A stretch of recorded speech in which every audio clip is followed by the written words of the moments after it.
Hey guys, welcome back to the channel. ಮೊದಲನೇದಾಗಿ ನಮ್ಮ ಒಡಿಸಿ John's ಅವರ ಬಗ್ಗೆ ಮಾತಾಡೋದಾದ್ರೆ ನಿಮಗೆ ಗೊತ್ತಿರಬಹುದು, ಇವ್ರನ್ನ ಡಬ್ಲ್ಯೂ ಅವರು ಡಬ್ಲ್ಯೂ ಅಲ್ಲಿ ಸಿಕ್ಕಾಪಟ್ಟೆ ಹೈಪ್ ಮಾಡಿದ್ರು. ಟೆಲಿವಿಷನ್ ಅಲ್ಲಿ ಕರ್ಕೊಂಡು ಬರ್ದಲೇನೆ 2-3 ವರ್ಷ ಡಬ್ಲ್ಯೂ ಅಲ್ಲೇ ಇದ್ರು ಅಂತಾನೆ ಹೇಳ್ಬಹುದು. ಅದು ಕೂಡ ಮಂಡ್ಯ ನೈಟ್ ರಾಗೆ ಡ್ರಾಫ್ಟ್ ಆಗಿ 2 ವರ್ಷ ಆದ್ಮೇಲೂ ಕೂಡ ಇವರು ನಮಗೆ ಮಂಡ್ಯ ನೈಟ್ ರಲ್ಲಿ ನೋಡೋದಕ್ಕೆ ಸಿಕ್ಕಿರಲಿಲ್ಲ. ಬಟ್ ರೀಸೆಂಟ್ ಆಗಿ ನ್ಯೂ ಡೇಯ ಜೊತೆ ಡಬ್ಲ್ಯೂ ಅವರು ಇವ್ರನ್ನ ಇನ್ವಾಲ್ವ್ ಮಾಡಿದ್ರು.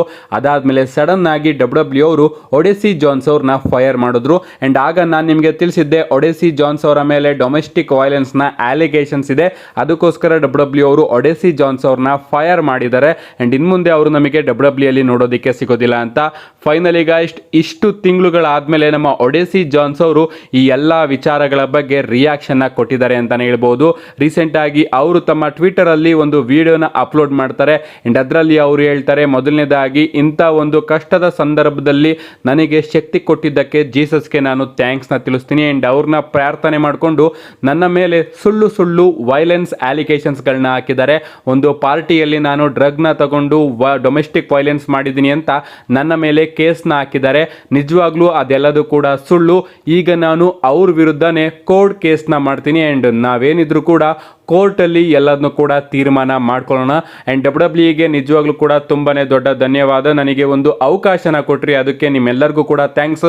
ಸೊ ಈ ಒಂದು ವೈಲೆನ್ಸ್ ಕೇಸ್ನ ನಾನು ಹೋರಾಟ ಮಾಡಿ ಮತ್ತೊಮ್ಮೆ ಬರ್ತೀನಿ ಅಂತ ನಮ್ಮ ಒಡಿಸಿ ಜಾನ್ಸ್ ಅವರು ತನ್ನ ರಿಯಾಕ್ಷನ್ ಕೊಟ್ಟಿದ್ದಾರೆ. ಗೊತ್ತಿಲ್ಲ ಗಾಯ್ಸ್, ಅವರು ವೈಲೆನ್ಸ್ ಮಾಡಿದಾರೋ ಇಲ್ವೋ, ಡ್ರಗ್ಸ್ ಸೇವನೆ ಮಾಡಿ ಡೊಮೆಸ್ಟಿಕ್ ವೈಲೆನ್ಸ್ ಮಾಡಿದಾರೋ ಇಲ್ವೋ ಅಂತ. ಏನೇ ಆಗಲಿ ಕೇಸ್ ನೋಡೋಣ, ಕೇಸಲ್ಲಿ ಅವರು ನಿರಪರಾಧಿ ಅಂತ ಪ್ರೂವ್ ಆಗ್ತಾರೋ ಅಥವಾ ಅಪರಾಧಿ ಅಂತ ಪ್ರೂವ್ ಆಗ್ತಾರೋ ಅಂತ. ನೆಕ್ಸ್ಟ್ ಅಪ್ಡೇಟ್ ಕಡೆ ಬರೋದಾದ್ರೆ ಇದಿರ್ತಕ್ಕಂಥದ್ದು ಬ್ರಾಕ್ ಬಗ್ಗೆ. ನಾನು ಬ್ರಾಕ್ ಲೆಸ್ನರ್ ಬಗ್ಗೆ ಮಾತಾಡ್ತಾ ಇಲ್ಲ, ಬದಲಿಗೆ ಸ್ಕಾಟ್ ಸ್ಟೈನರ್ ಅವರ ಮಗ ಬ್ರಾಕ್ ಬಗ್ಗೆ ಮಾತಾಡ್ತಾ ಇದ್ದೀನಿ. ರೀಸೆಂಟ್ ಆಗಿ ನಮ್ಮ ಸ್ಕಾಟ್ ಸ್ಟೈನರ್ ಅವರು ಒಂದು ಪಾಡ್ಕಾಸ್ಟ್ ಅಲ್ಲಿ ರಿವೀಲ್ ನ ಮಾಡ್ತಾರೆ, ಟ್ರಿಪಲ್ ಎಚ್ ಅವರು ನನ್ನ ಮಗ ಬ್ರಾಕ್ ಅವರಿಗೆ ಒಂದು ನಿಲ್ ಡಬ್ಲ್ಯೂ ಕಾಂಟ್ರಾಕ್ಟ್ ನ ಆಫರ್ ಮಾಡಿದ್ರು ಅಂತ. ನಿಲ್ ಡಬ್ಲ್ಯೂ ಕಾಂಟ್ರಾಕ್ಟ್ ಅಂದ್ರೆ ₹0 ನ ಪೇ ಮಾಡ್ತೀನಿ, ಬಟ್ ನೀನು ಡಬ್ಲ್ಯೂ ಕಂಪನಿಗೆ ಬಾ, ನೀನೇನಾದ್ರೂ ನಮ್ಮ ಕಂಪನಿಗೆ ಪ್ರಾಫಿಟೇಬಲ್ ಅಂತ ಅನ್ಸಿದ್ರೆ ಆಗ ಮಾತ್ರ ನಿನಗೆ ನಾವು ಅಮೌಂಟ್ ನ ಪೇ ಮಾಡ್ತೀವಿ ಅಂತ ಒಂದು ಕಂಡೀಷನ್ ಮೇಲೆ ನಿಲ್ ಕಾಂಟ್ರಾಕ್ಟ್ ನ ನಮ್ಮ ಬ್ರಾಕ್ ಅವರಿಗೆ ಟ್ರಿಪಲ್ ಎಚ್ ಅವರು ಆಫರ್ ಮಾಡಿದ್ರು ಅಂತ ಬಸ್ಟೆಡ್ ಓಪನ್ ರೇಡಿಯೋದಲ್ಲಿ ನಮ್ಮ ಸ್ಕಾಟ್ ಸ್ಟೈನರ್ ಅವರು ತಿಳಿಸಿದ್ದಾರೆ. ಗೊತ್ತಿಲ್ಲ ಆ ಒಂದು ಆಫರ್ ನ ನಮ್ಮ ಬ್ರಾಕ್ ಅವರು ಅಕ್ಸೆಪ್ಟ್ ಮಾಡ್ಕೊಂಡಿದ್ದಾರೋ ಇಲ್ವೋ ಅಂತ. ಏನೇ ಆಗ್ಲಿ ಗೈಸ್, ನಾನಂತೂ 100% ನಂಬ್ತೀನಿ, ಈ ಒಬ್ಬ ವ್ಯಕ್ತಿ ಇದನ್ನಲ್ಲ ಬ್ರಾಕ್, ಇವನ್ ನಮಗೆ ಫ್ಯೂಚರ್ ಅಲ್ಲಿ ಡಬ್ಲ್ಯೂ ಅಲ್ಲಿ ನೋಡೋದಕ್ಕೆ ಸಿಗ್ತಾನೆ ಅಂತ. ನೆಕ್ಸ್ಟ್ ಅಪ್ಡೇಟ್ ಕಡೆ ಬರೋದಾದ್ರೆ ಇದಿರ್ತಕ್ಕಂಥದ್ದು ನಮ್ಮ ವಿನ್ಸನ್ ಕೆನೆಡಿ ಮಿಕ್ಮ್ಯಾನ್ ಅವರ ಬಗ್ಗೆ. ನಿಮಗೆ ಗೊತ್ತಿರಬಹುದು, ನಮ್ಮ ವಿನ್ಸ್ ಮಿಕ್ಮ್ಯಾನ್ ಅವರು ಒಂದು ಕೇಸ್ ನ ಗೆದ್ದಿದ್ದಾರೆ ಅಂತಾನೆ ಹೇಳ್ಬಹುದು. ನಿನ್ನೆ ವಿಡಿಯೋದಲ್ಲಿ ನಾನು ಕಂಪ್ಲೀಟ್ ಆಗಿ ತಿಳಿಸ್ತಿದ್ದೀನಿ ಯಾವ ಕೇಸ್ ವಿರುದ್ಧ ನಮ್ಮ ವಿನ್ಸ್ ಮಿಕ್ಮ್ಯಾನ್ ಅವರು ಗೆದ್ದಿದ್ದಾರೆ ಅಂತ. $3 ಮಿಲಿಯನ್ ಕಂಪನಿ ದುಡ್ಡನ್ನ ಬೇರೊಬ್ಬರಿಗೆ ಕೊಟ್ಟಿದ್ರು ಅನ್ನೋ ಒಂದು ಕೇಸ್ ಇತ್ತಲ್ಲ ಅವ್ರ ಮೇಲೆ, ಆ ಒಂದು ಕೇಸಲ್ಲಿ ನಮ್ಮ ವಿನ್ಸ್ ಮಿಕ್ಮ್ಯಾನ್ ಅವರು ಗೆದ್ದಿದ್ದಾರೆ. ಇನ್ನು ಕೂಡ ಸೆಕ್ಸುಯಲ್ ಅಸಲ್ಟ್ ಕೇಸು ನಮ್ಮ ವಿನ್ಸ್ ಮಿಕ್ಮ್ಯಾನ್ ಅವರ ಮೇಲೆ ಅದೇ ರೀತಿ ಇದೆ. ಅಂಡ್ ಈಗ ನಮ್ಮ ಡೇವ್ ಮೆಲ್ಸನ್ ಅವರು ಪ್ರಾಬಬ್ಲಿ ನಮ್ಮ ವಿನ್ಸ್ ಮಿಕ್ಮ್ಯಾನ್ ಅವರು ಏನಾದರೂ ಎಲ್ಲ ಕೇಸ್ಗಳಲ್ಲೂ ಕೂಡ ಗೆದ್ರೆ ಡಬ್ಲ್ಯೂಗೆ ರಿಟರ್ನ್ ಆಗ್ತಾರೆ ಅನ್ನೋದ್ರ ಬಗ್ಗೆ ಮಾತಾಡಿದ್ದಾರೆ ಅಂತಾನೆ ಹೇಳ್ಬಹುದು. ಅವ್ರು ಹೇಳ್ತಾರೆ, ನನ್ನ ಪ್ರಕಾರ ವಿನ್ಸ್ ಮಿಕ್ಮ್ಯಾನ್ ಅವರೇನಾದ್ರೂ ಎಲ್ಲ ಕೇಸಿಂದ ಹೊರಗಡೆ ಬಂದ್ರೆ 100% ಅವರು ನಮಗೆ ಡಬ್ಲ್ಯೂ ಅಲ್ಲಿ ನೋಡೋದಕ್ಕೆ ಸಿಗ್ತಾರೆ ಅಂತ ನಮ್ಮ ಡೇವ್ ಮೆಲ್ಸನ್ ಅವರು ಅಭಿಪ್ರಾಯನ ಪಟ್ಟಿದ್ದಾರೆ.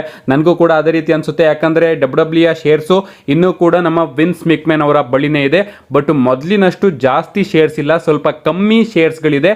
ಏನೇ ಆಗಲಿ ಶೇರ್ಸ್ ಇದೆ ಅಂದ್ರೆ ಡಬ್ಲ್ಯೂ ಅಲ್ಲಿ ಅವ್ರಿಗೂ ಕೂಡ ಭಾಗ ಇದೆ ಅಂತಾನೆ ಅರ್ಥ. ಸೊ ಕೇಸ್ ಎಲ್ಲದೂ ಕೂಡ ಮುಗಿಸ್ಕೊಂಡು ಅವರು TKO ಗ್ರೂಪ್ ಬಳಿ ಹೋಗಿ ಮಾತಾಡಿ, TKO ಗ್ರೂಪ್ ಅವರು ಕೂಡ ಓಕೆ, ವಿನ್ಸ್ ಮಿಕ್ಮ್ಯಾನ್ ಅವರು ಬಂದ್ರೆ ನಮ್ಮ ಕಂಪನಿಯ ಸ್ಟೋರೀಸ್ಗಳು ಇನ್ನೂ ಕೂಡ ಇಂಪ್ರೂವ್ ಆಗುತ್ತೆ, ಯಾಕಂದ್ರೆ ಕಂಪನಿನ ಕಟ್ಟಿದವರೇ ಇವರಲ್ವಾ ಅಂತ ಥಿಂಕ್ ಮಾಡಿದ್ರೆ ನಮ್ಮ ವಿನ್ಸ್ ಮಿಕ್ಮ್ಯಾನ್ ಅವರು ಮತ್ತೊಮ್ಮೆ ಪವರ್ಗೆ ಬರಬಹುದು ಡಬ್ಲ್ಯೂ ಕಂಪನಿಯಲ್ಲಿ. ನೆಕ್ಸ್ಟ್ ಅಪ್ಡೇಟ್ ಕಡೆ ಬರೋದಾದ್ರೆ ಇದಿರ್ತಕ್ಕಂಥದ್ದು ರಾಯಲ್ ರಂಬಲ್ ಬಗ್ಗೆ. ನಿಮಗೆ ಗೊತ್ತಿರಬಹುದು, ಈ ಬಾರಿಯ ರಾಯಲ್ ರಂಬಲ್ ಮಾತ್ರ ಸಿಕ್ಕಾಪಟ್ಟೆ ಬಿಗ್ಗೆಸ್ಟ್ ಆಗಿ ಕಾಣಿಸ್ತಾ ಇದೆ, ಯಾಕಂದ್ರೆ ಆ ರೀತಿಯ ವಿಚಾರಗಳು ನಮಗೆ ಈ ಬಾರಿ ರಾಯಲ್ ರಂಬಲ್ ಅಲ್ಲಿ ನೋಡೋದಕ್ಕೆ ಸಿಗ್ತಾ ಇದೆ.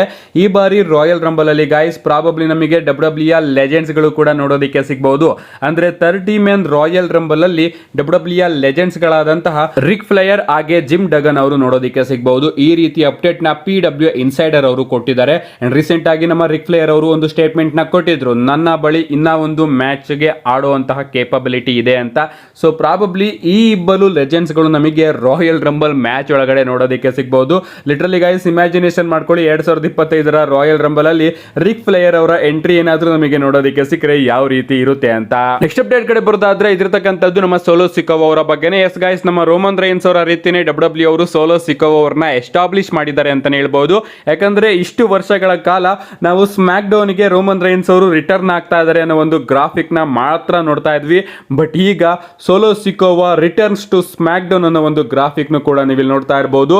ಡಬ್ಲ್ಯೂ ಅವರು ಅಫಿಷಿಯಲ್ ಆಗಿ ಸೋಲೋ ಸಿಕೋವಾ ಅವರ ರಿಟರ್ನ್ ನ ನೆಕ್ಸ್ಟ್ ಸ್ಮ್ಯಾಕ್ ಡೌನ್ ಗೆ ಅನೌನ್ಸ್ ಮಾಡಿದ್ದಾರೆ. ಸೊ ಇದರಿಂದಾನೇ ಗೊತ್ತಾಗ್ತಾ ಇದೆ ಡಬ್ಲ್ಯೂ ದೃಷ್ಟಿಕೋನದಲ್ಲಿ ಸೋಲೋ ಸಿಕೋವಾ ಅವರು ನೆಕ್ಸ್ಟ್ ಬಿಗ್ ಥಿಂಗ್ ಆಗಿದ್ದಾರೆ ಅಂತ. ನೋಡೋಣ ಗೈಸ್, ನಮ್ಮ ನೆಕ್ಸ್ಟ್ ಸ್ಮ್ಯಾಕ್ ಡೌನ್ ನಲ್ಲಿ ಬಂದು ಸೋಲೋ ಸಿಕೋವಾ ಅವರು ಏನ್ ಮಾಡ್ತಾರೆ ಅಂತ.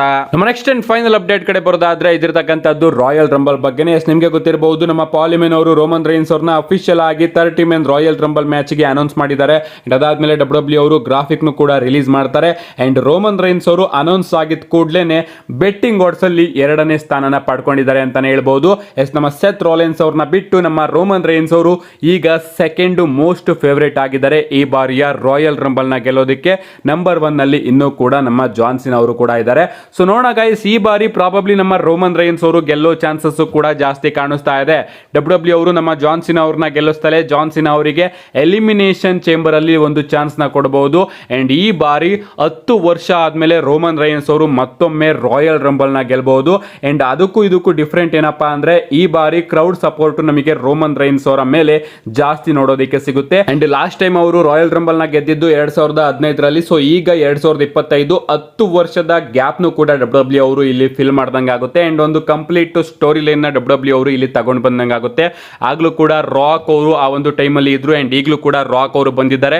ಸೊ ಪ್ರಾಬಬ್ಲಿ ಈ ಬಾರಿ ನಮ್ಮ ರೋಮನ್ ರೈನ್ಸ್ ಅವರು ರಾಯಲ್ ರಂಬಲ್ ನ ಗೆದ್ದ ಮೇಲೆ ರಾಕ್ ಅವರು ಬಂದು ರೋಮನ್ ರೈನ್ಸ್ ಅವರ ಮೇಲೆ ಅಟ್ಯಾಕ್ ಮಾಡಬಹುದು, ಅಥವಾ ರೋಮನ್ ರೈನ್ಸ್ ಅವರು ಗೆಲ್ಲೋ ಟೈಮ್ ಅಲ್ಲಿ ರಾಕ್ ಅವರು ಬಂದು ರೋಮನ್ ರೈನ್ಸ್ ಅವರ ಮೇಲೆ ಅಟ್ಯಾಕ್ ಮಾಡಬಹುದು. ಸೊ ಈ ರೀತಿ ಒಂದು ಸ್ಟೋರಿನ ಡಬ್ಲ್ಯೂ ಅವರು ತಗೊಂಡು ಬರಬಹುದು. ನಿಮ್ಗೆ ಅನ್ಸುತ್ತೆ ಗೈಸ್, ರೋಮನ್ ರೈನ್ಸ್ ಅವರು ಈ ಬಾರಿ ರಾಯಲ್ ರಂಬಲ್ ನ ಗೆಲ್ತಾರಾ ಅಥವಾ ಸೋಲೋದಾದ್ರೆ ರೋಮನ್ ರೈನ್ಸ್ ಅವ್ರನ್ನ ಯಾರು ಎಲಿಮಿನೇಟ್ ಮಾಡ್ತಾರೆ? ಸದ್ಯಕ್ಕೆ ನಿಮ್ಮ ಅನಿಸಿಕೆನ ಕಮೆಂಟ್ ಮಾಡಿ. ಇಷ್ಟು ಇವತ್ತಿನ ವಿಡಿಯೋ. ಸಿಗ್ತೀನಿ ಗೈಸ್ ಸಂಜೆ ವಿಡಿಯೋದಲ್ಲಿ.